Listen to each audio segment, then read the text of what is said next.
Isang mapagpalang araw po sa ating lahat. Welcome back po sa ating 365 Daily Devotion with Pastor Russell Ocampo. So, ang topic natin for today is an idle mind is a playground of the devil. Ngayon po, share ko po yung mga natutunan ko sa naging topic natin for today. But before that, share ko muna po yung Bible readings natin. So, ang sabi dito, sa 2 Samuel chapter 11, in the spring of the year, the time when kings go out of the battle, David sent Joab and his servant with him and all the Israel. And they ravaged the Ammonites and designed Rabbah, but David remained at Jerusalem. So it happened late on the afternoon when David arose from his couch and was walking on the roof of his king's house, that he saw from the roof woman bathing, and the woman was very beautiful. And David sent the inquirers about the woman, and one said, It is not the Bethsaida, the daughter of Eliam, the wife of Uriah and Hittite. So David sent a messenger.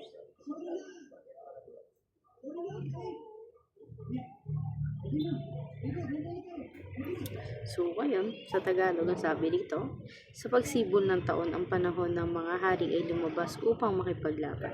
Sinugo ni David si Joab at ang kanyang mga lingkod na kasama niya at ang buong Israel.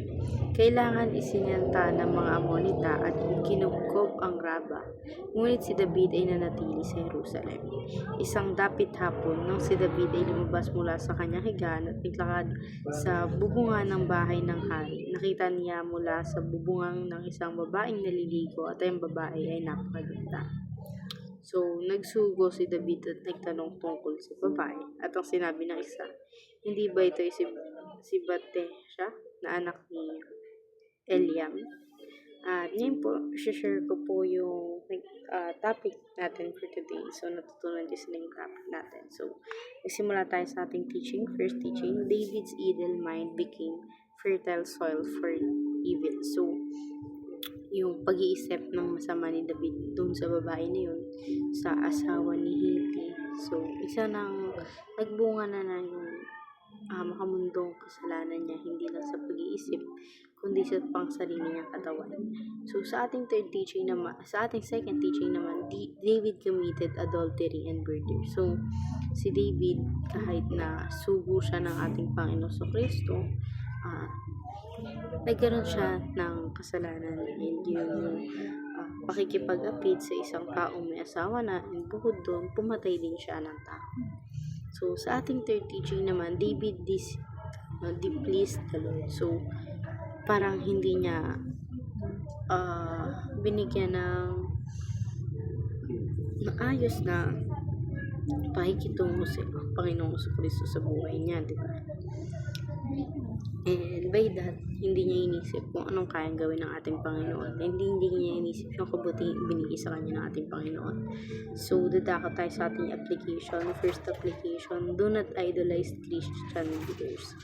So, hindi naman sa lahat ng bagay, yung mga leaders ng church, yung mga taong nag-share ng word of God, yung mga preacher, yung mga pastor, yung mga brothers, elders, hindi dapat natin sila ina-idolize dahil syempre, yung mga tao na yun, yes, may nakukomit din talaga silang kasalanan. So, for me, kung magkakaroon tayo ng idolize, it should be Jesus, the Lord.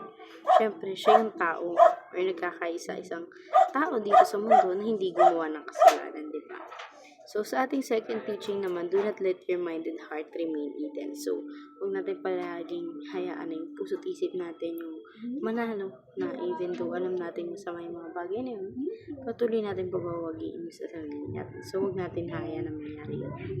Sa ating third application naman, do God's work and repent immediately when you fall.